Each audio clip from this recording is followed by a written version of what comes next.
Não querendo me alongar mais, eu já vou passar a palavra para a autora Patrícia Helena Azevedo Lima, que será a primeira a apresentar o paper. A Patrícia falará sobre teletrabalho na pandemia e o aumento da violência doméstica. Então, por favor, Patrícia, você tem a palavra. Boa tarde a todos. Buon pomeriggio para os italianos, para italianos. Eu gostaria de cumprimentar o professor Marcos, representando todos os italianos. Também cumprimentar a Francesca, que hoje representou o Instituto, em razão da ausência do Rômulo, né? Infelizmente, ele está doente. Eu gostaria, de início, falar de um autor que, quando ele escreveu o livro dele, em 86, que é o Ulrich Beck, né, da Sociedade de Risco, na sua proposta de obra, ele fala que, no século XIX, havia uma oposição entre a sociedade e a natureza. E no século XX, esse agravamento entre a sociedade e a natureza foi bastante utilizado em razão do total desrespeito da natureza no final do século XX.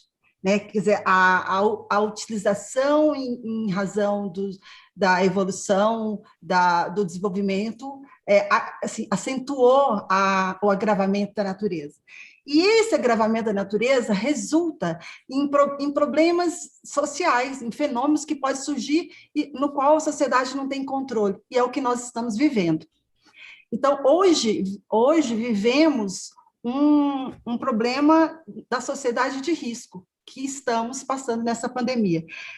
E essa sociedade, esse problema, a sociedade ela é surpreendida e ela tem que lidar com todas as circunstâncias.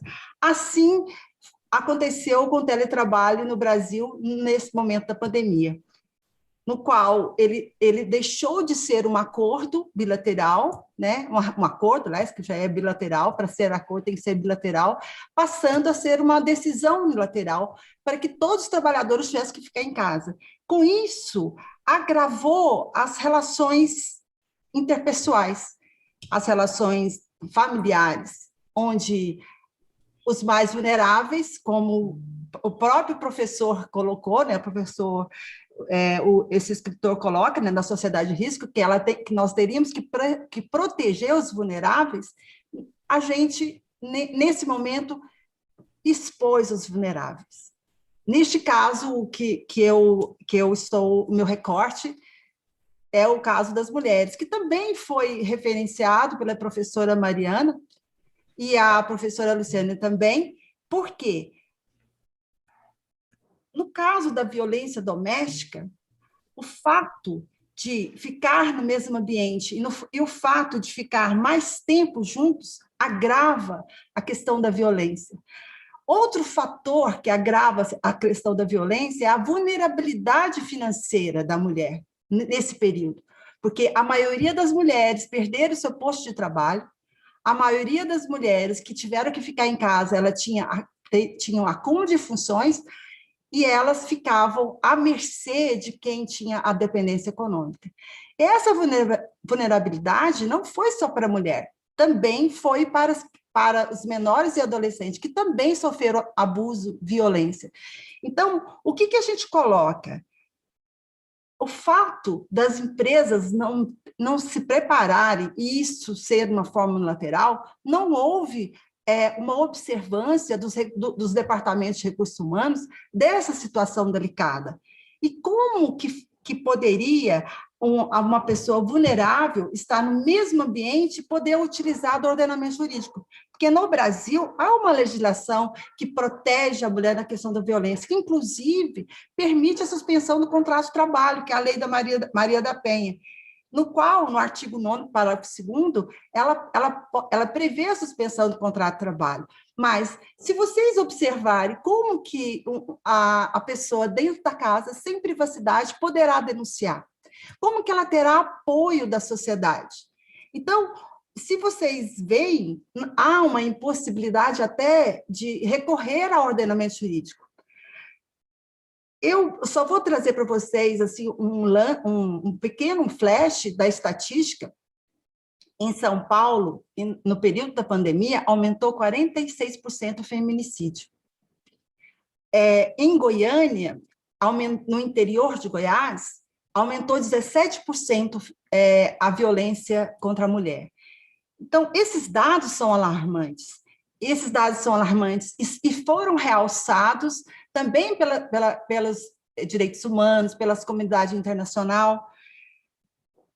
É um problema que a gente vê pequenas soluções, porque por mais que a empresa auxilie com canais de denúncia, como, por exemplo, alguns movimentos que houve, quando a pessoa fosse à farmácia, colocasse uma cruz de batom na mão para poder mostrar, para poder denunciar a violência, há um desguarnecimento, já que a vítima está próxima de quem causa, ela está no mesmo ambiente, tanto a mulher, quanto a criança, quanto o adolescente.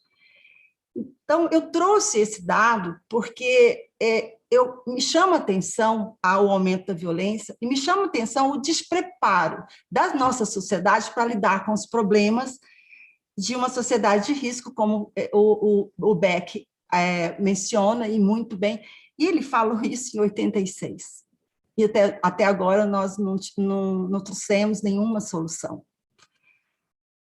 Houve alguns movimentos de algumas empresas, inclusive o Banco Bradesco aqui do Brasil, ele criou um canal em razão da pressão sindical para atendimento das denúncias de violência. Então, a meu ver, nós poderíamos fazer uma união de esforços do Estado, das empresas pelo compliance, com medidas como, por exemplo, códigos de quando ela está falando, para ela sugerir que está passando por uma violência. Então, várias questões, como diz a Lorena, é no momento de crise que nós temos que achar uma saída. Então, eu trouxe para vocês essa reflexão, que eu tenho certeza que isso não acontece só no Brasil. Porque, como disseram as professoras que palestraram, que me antecederam, as mulheres que mais sofreram com as questões, não que os homens não sofreram, na questão da pandemia, a questão do acúmulo de trabalho, da sobrecarga, principalmente no Brasil, que ela que tem a responsabilidade de cuidar dos pais, e da questão da educação.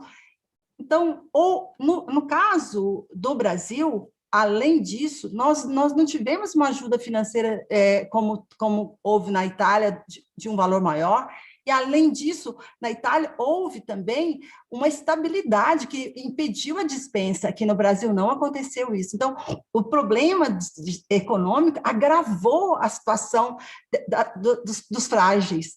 Então, assim, o que eu vim trazer para vocês é essa reflexão. Até quando a nossa sociedade não pensará nos vulneráveis?